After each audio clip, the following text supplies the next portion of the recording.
Malcolm from Automotive Addicts. Today I'm bringing you the 2020 Mazda CX-5. It's Mazda's compact crossover vehicle. Last year, as a 2019 model, they added the new turbocharged engine, the 2.5 liter, 227 horsepower, 310 pound-feet of torque. Now this one has that engine, which is a big improvement over the naturally aspirated 2.5 liter four-cylinder engine. Now this is leaps and bounds as far as performance wise over that other engine, and to tell you the truth, I actually kind of like it. I like the low end torque it has. It's a much better performing vehicle than it was. Now the model that I have is the Signature all-wheel drive. The Signature is the top of the line trim for the CX-5 for 2020. There are 5 total trim levels for the CX-5. The top 2 trims, being the Grand Touring Reserve and the Signature trim, which this one is, have the better, more powerful 2.5 liter turbocharged 4-cylinder engine. Now what you see here in the Signature one is 19-inch wheels. Got your adaptive LED headlights up front. Adaptive cruise control, radar cruise control. The radar is here and the emblem up front. The CX-5 does have kind of an overbite in the grille, if you ever notice these things, if you catch them from the side. Styling wise, I think it's a pretty sharp vehicle overall. Mazda's known for making some sportier vehicles over its competition, and the CX-5 definitely has that characteristic. And I'll show you more and tell you more about that when I take it for a drive. There are a few things you have to know about this vehicle. So here under the hood, you have the 2.5 liter turbocharged 4-cylinder engine. And out back, power lift gate.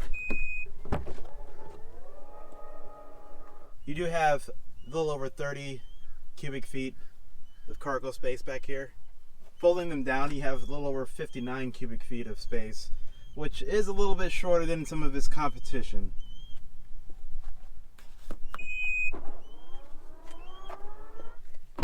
So inside the Mazda CX-5, the 2020 model, you have a pretty decent interior. Mazda has definitely stepped up the interior qualities over the years. It's more of a premium feel to everything. There are a lot of soft touch surfaces around. Dashboard is soft touch. Down here, soft touch. You have these soft touch bars right here. Nice little stitching throughout the dash. Got your faux wood trim. Cup holders. Storage compartment in here with 2 USB ports and a separate 12-volt charger. Got your power front seat, memory seat, and the front seats are heated and ventilated. Rear seats are heated, the outboard rear seats out back here. There's your heated seat controls. Now one downside to the rear of the CX-5 is the legroom. Legroom is pretty short. I can't sit behind myself as far as positioning my seat. My seat is almost all the way back. However, if I hopped in there, my knees would be pushed into this front seat. Alright, starting up the 2020 Mazda CX-5 Signature. Now in the Mazda CX-5's dashboard, this whole center area is an LCD screen. You just display some vehicle information there in the center. Your left RPM gauge is a fixed analog gauge, as is your fuel gauge and temperature gauge here on the right. You do have a heads-up display.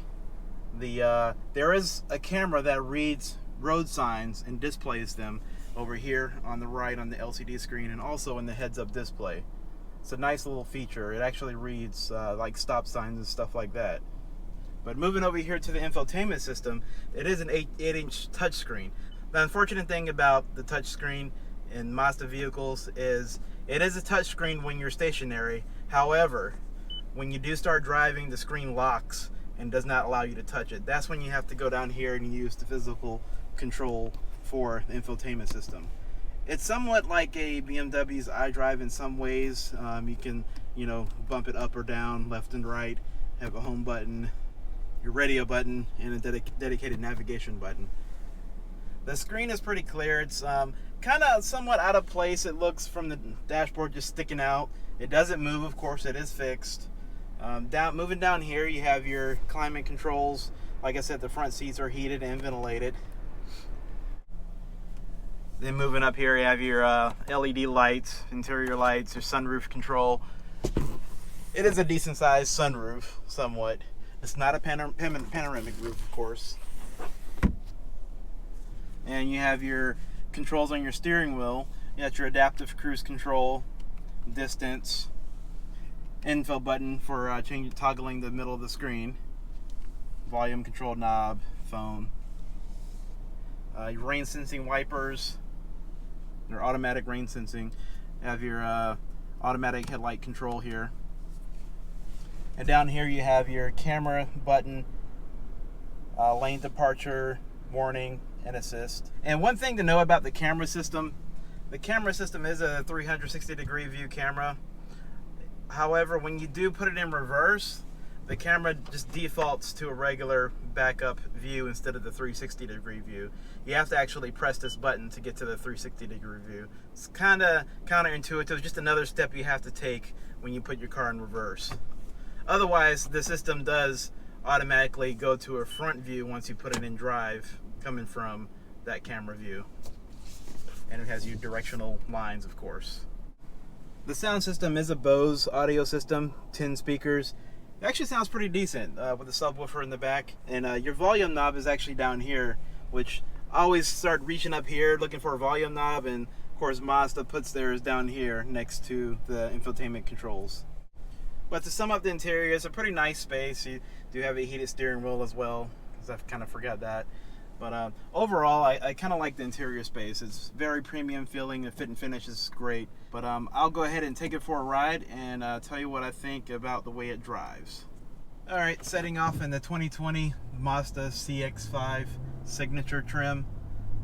Now, one thing I will note about the vehicle in having the turbocharged engine, the more powerful engine over the standard engine, which is only 187 horsepower. This being 227 horsepower and 310 pound-feet of torque, it is much quicker, better performing overall than the other engine.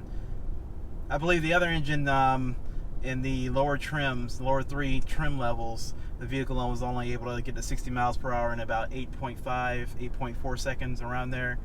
This one gets up to 60 around 6.5 seconds, 6.4 seconds. So right off the bat, you're getting a couple seconds faster than the other engine.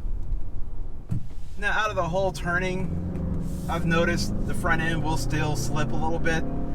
Traction control will start to take over. Even though this is an all-wheel drive vehicle, you still get that little bit of front-wheel drive bias. Now, one characteristic that really stands out with the CX-5 is the steering. The steering rack is exceptionally heavy. It's heavy for my taste even, and I'm an enthusiast that loves performance vehicles. But the heaviness, the weightedness of the steering wheel doesn't actually translate into anything that you feel from the road. The steering was still pretty numb, and going around like a parking lot and trying to park the vehicle, I've noticed the steering will almost make you want to use both of your hands on the steering wheel to turn it. It's just that heavy. Almost like the power assist, the electric assist is pretty low. But overall, driving dynamics of the CX-5 are on the sportier side of things. The ride is firm. You did get some bounciness. I don't know if you can pick that up on the camera. That might be a turn-off for some people, but to me it's more of a reassuring feeling that the vehicle handles well, and which it does. I've kind of pushed it around town a little bit, and I've noticed it rises to the occasion as far as a compact crossover does. You know, everything else in its segment doesn't ride this sporty. Now, both engines are mated to a 6-speed automatic transmission, which is kind of like a older thing for Mazda, but what I think it's more of a proven technology in using that 6-speed automatic. I think the vehicle could benefit from like an 8-speed automatic, but Mazda has chose to stick with that 6-speed. And the transmission itself is pretty direct. It feels somewhat sporty. Of course, with just the 6 gears to work with, you're never going to have any gear fumbling. So always going to find the right gear at the right time.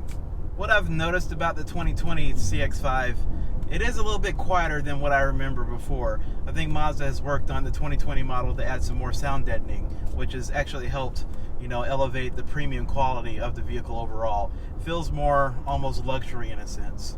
At times driving, you do hear the turbo spool up a little bit in this particular model.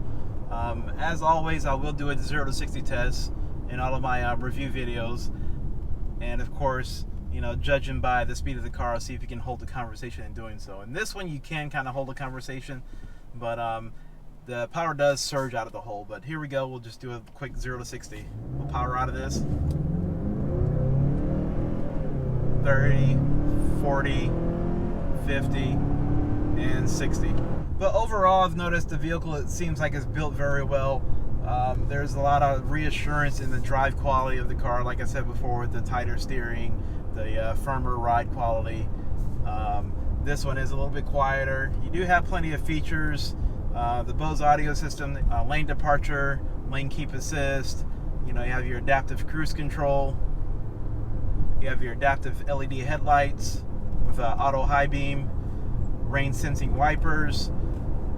The CX-5 really checks a lot of the boxes for a lighthearted enthusiast, and being more of a premium entry into the compact crossover segment.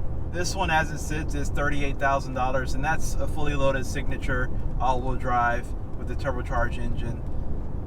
You get a lot for that. However, you're creeping into the territory being 40 grand, and that, you know, is entry-level luxury. However, the CX-5 does start at just $25,000, just over $25,000 for the base 187 horsepower front-wheel drive sport trim. At the end of the day, the CX-5 competes very well with its competition. I mean, especially as far as this engine you get in this trim, that's the gem of the car. As far as fuel consumption, you get about 22 miles per gallon city, 27 miles per gallon highway. In the the less powerful engine, you're gonna get 24 miles per gallon city, 30 miles per gallon highway. Being an enthusiast myself and liking sports cars, I think the CX-5 is a good alternative for like I said, the lighthearted enthusiast. You know, and buying something like this to get the extra power, the assured driving quality, the sporty characteristics of the car. It looks well, drives well. The $38,000 might be a little stretch for something like this. But at the end of the day, Mazda's built a pretty nice vehicle in the CX-5. That's pretty much all I have for you for the CX-5. And I hope you subscribe, give a thumbs up, come back often and check out my next videos. Be bringing a lot more to you guys. And until then, I will catch you guys in the next one.